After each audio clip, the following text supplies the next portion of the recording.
कल हम क्या कर रहे थे, एडी और AS approach according to Keynes. Classical आपने कर लिया था दोनों का। क्लासिकल में तो ये था एएस और एडी का, तो ये कम ही पूछते हैं, ज़्यादातर तो केन्स का ही पूछते हैं। ये सेविंग किया था, ये इन्वेस्टमेंट किया था। यहाँ पे सेविंग इन्वेस्टमेंट क्लासिकल के अकॉर्डिंग। अब केन्स के अकॉर्डिंग कर रहे थे। केन्स ने हमें एडी बता दिया था कैसी निकलती है, और ये इक्वल लेवल बता दिया था एएस का और एडी का। अब यहाँ पे आ गए थे हम। यहाँ पे देखो एएस और एडी बराबर दिखाए गए हैं। फुल एम्प्लॉयमेंट है। यहाँ पे मैंने क्या बताया था, जब सप्लाई ज़्यादा हो डिमांड से तो क्या होगा, प्राइस गिरेंगे। यानी उसके पास, प्रोड्यूसर के पास क्या ज़्यादा सप्लाई है तो अगले साल वो कम सप्लाई करेगा। इससे क्या होगा, मांग भी गिरेगी और ये सारी चीज़ें गिर के क्या हो जाएगी, इस पे आ जाएगी, सप्लाई गिरेगी अगले साल। ठीक है, तो एएस और एडी बराबर हो जाएंगे। अगर इसका उल्टा है, अगर डिमांड ज़्यादा सप्लाई है नहीं है तो क्या करेंगे, प्रोड्यूसर अगले साल क्या करेंगे, ज़्यादा स्टॉक बनाएंगे। वहाँ पे तो बिना बिका हुआ माल था, यहाँ पे कम रह गई चीज़ें तो ज़्यादा इन्वेस्टमेंट करेंगे। इन्वेस्टमेंट बढ़ के क्या हो जाएगा, मांग बढ़ के हमारी ई पॉइंट पे हो जाएगी। तो ये डायग्राम इंपॉर्टेंट है, यही आएगा लगभग। ठीक है, उसके बाद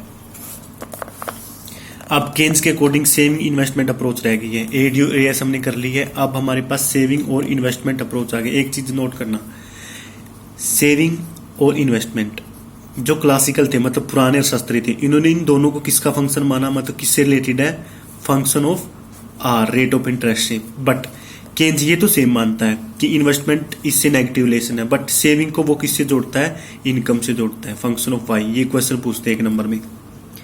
इन्वेस्टमेंट तो दोनों सेम मान रहे थे। आप कहीं भी आ जाए, इन्वेस्टमेंट तो आपने फंक्शन बताना है रेट ऑफ इंटरेस्ट का।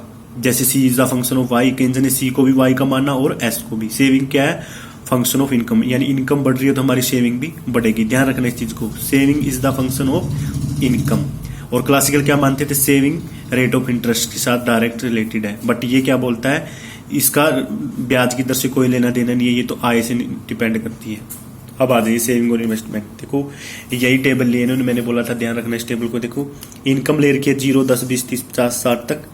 इनकम के बाद कंजप्शन है हमारा। जब इनकम 0 है तब भी हम कुछ ना कुछ खर्च कर रहे हैं, ये सर्वाइवल के लिए करना होता है हमारी डिस सेविंग से। अब सेविंग कैसे निकलती है, सेविंग वाई माइनस सी, यानी इनकम में से कंजप्शन निकाल दो तो सेविंग आ जाएगी।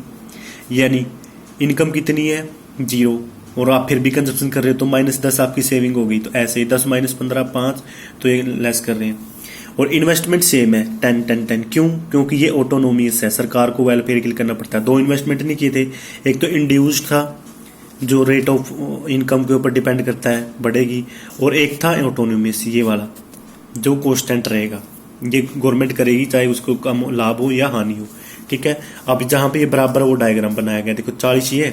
अब यहां से हम एडी भी निकाल सकते हैं।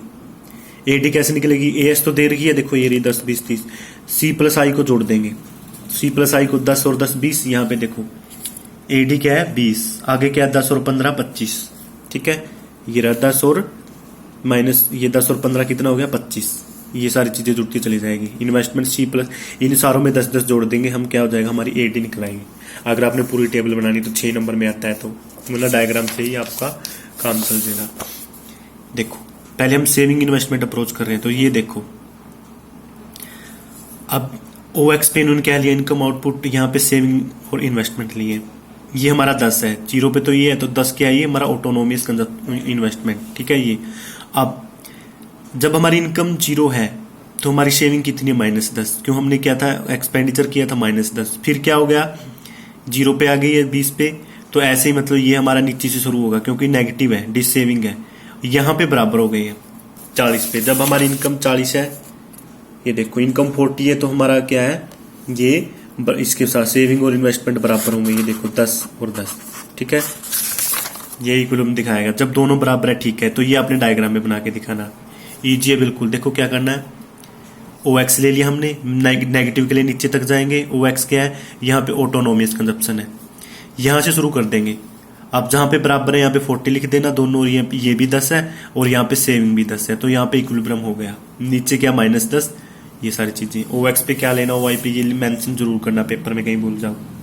What happen when A saving ज्यादा हो इन्वेस्टमेंट, ये आप कर चुके हो। सेविंग ज्यादा है तो क्या होगा, यानी सब लोग इस पॉइंट से यानी आर पॉइंट पे चले गए। आगे आगे तो सेविंग ज्यादा होगी, इन्वेस्टमेंट नीचे रह गया। तो सेविंग ज्यादा है तो क्या होता है, सेविंग ज्यादा क्या होता है, तो लोग ज्यादा पैसे अपने पास बचा रहे हैं, यानी खर्चा नहीं कर रहे। मैंने बताया था पैसा तो चलता अच्छा रहता है, एक व्यक्ति का खर्चा दूसरे व्यक्ति की इनकम होती है। बट यहाँ पे क्या है, सारे सेव करेंगे तो क्या होगा, चीजें बिना बिकी रह जाएंगी, इसलिए इन्वेस्टमेंट सब क्या होगा, कम और कम करेंगे। अनवांटेड स्टॉक बचेगा, चीजें बिना बिके हुए रहेंगी। फिर क्या होगा, यहाँ पे आ जाएगा वापिस, ये देखो सारी चीजें क्या हो जाएगी, लेस हो जाएगी।